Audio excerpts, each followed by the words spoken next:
بسم اللہ الرحمن الرحیم۔ انصاف کے موضوع پہ آج انشاءاللہ بات کریں گے کہ اللہ ہمیں انصاف کے تقاضے پورے کرنے کے حوالے سے کیا ارشاد فرماتا ہے۔ رب کائنات کا فرمان عالی شان 5واں پارہ اور آیت نمبر ہے 58۔ 5واں پارہ آیت نمبر 58 ہے۔ اللہ تبارک و تعالیٰ کا فرمان عالی شان ہے، ان اللہ یأمرکم ان تؤدوا الامانات الی اہلھا وَإِذَا حَكَمْتُمْ بَيْنَ النَّاسِ أَن تَحْكُمُوا بِالْعَدْلِ إِنَّ اللَّهَ نِعِمَّا يَعِظُكُمْ بِهِ إِنَّ اللَّهَ كَانَ سَمِيعًا بَصِيرًا۔ بے شک اللہ تمہیں حکم دیتا ہے کہ امانتیں جن کی ہیں ان کے سپرد کر دو، اور یہ کہ جب تم لوگوں میں فیصلہ کرو تو انصاف کے ساتھ کرو، بے شک اللہ تمہیں کیا ہی خوب نصیحت فرماتا ہے، بے شک اللہ سننے والا دیکھنے والا ہے۔ کیا زبردست معیارات اللہ تبارک و تعالیٰ نے بندوں کو سکھائے ہیں کہ انصاف کرنے کے کیا کیا معیار ہیں۔ مزید علماء اس پہ بہت زبردست چیزیں فرماتے ہیں۔ دو چیزیں اس میں ذکر ہوئی نا آیہ مبارکہ کے اندر، ایک تو امانت جس کی ہے اس کو دے دو، دوسرا انصاف کے تقاضے پورے کرتے ہوئے انصاف بھی قائم کرو۔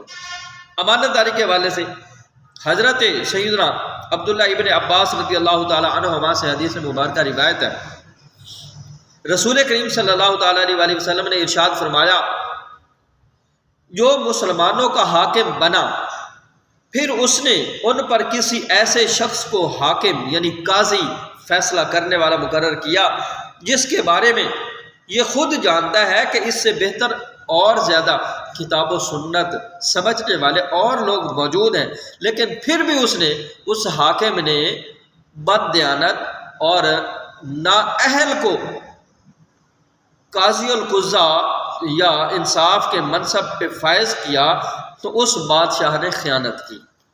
یہ حدیث مبارکہ ہے، معجم الکبیر وغیرہ میں یہ حدیث مبارکہ موجود ہے۔ تو جو بادشاہ وقت ہے اس کی ذمہ داری ہے کہ جو انصاف کے منصب پہ جس کو بٹھانا ہے وہ اہل آدمی ہو اور قابل آدمی ہو اور انصاف کے تقاضے پورے کرنے والا ہو۔ آیت میں دوسری چیز انصاف کا ذکر کیا گیا۔ عدل و انصاف یہ کسی بھی معاشرے کے لیے بہت زیادہ ضروری ہے۔ علماء نے انصاف کرنے والوں کے حوالے سے 5 چیزیں ذکر فرمائی ہیں۔ نمبر 1، جج جو ہے، جسٹس جو ہے، قاضی جو ہے وہ کیا کرے گا؟ اپنے پاس آنے میں جیسے ایک کو موقع دے دوسرے فریق کو بھی ویسے ہی موقع دے۔ نمبر 2، نشست دونوں کے لیے ایک جیسی ہو، جن دو فریقین کے درمیان فیصلہ کرنا ہے دونوں کے لیے ایک جیسی نشست دی جائے ان کو۔ نمبر 3، دونوں کی طرف برابر متوجہ رہے۔ نمبر 4، جب دونوں کی بات سنے تو ہر ایک کے ساتھ ایک ہی طریقہ کار اختیار کرے۔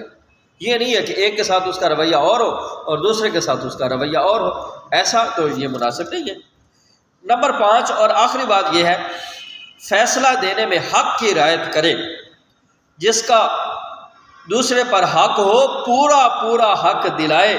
حدیث پاک میں ہے، انصاف کرنے والوں کو قرب الہی میں نور کے ممبر دیے جائیں گے۔ جی میں دوبارہ عرض کروں، جو لوگ انصاف کرتے ہیں، انصاف کے تقاضے پورے کرتے ہیں، اللہ کی رضا کے لیے انصاف کرتے ہیں، اللہ تبارک و تعالیٰ اپنے قرب میں ان کو نور کے ممبر پہ جگہ دے گا بیٹھنے کے لیے۔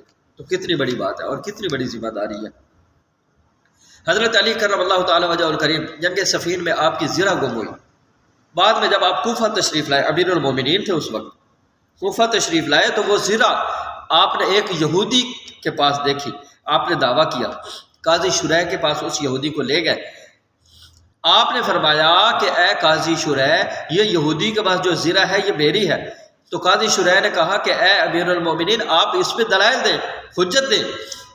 تو آپ نے فرمایا کہ میرا غلام عنبر اور حسن اس پہ گواہ ہیں۔ تو قاضی شریح نے کہا امیر المومنین، بیٹا باپ کے حق میں گواہ نہیں بن سکتا۔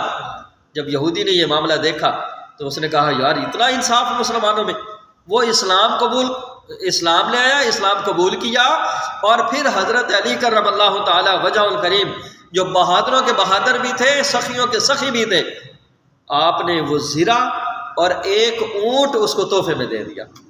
تو یہ ہے انصاف، اور یہ ہے انصاف کے تقاضے۔ اللہ ہمیں بھی انصاف کے تقاضوں کو پورا کرنے کی توفیق عطا فرمائے۔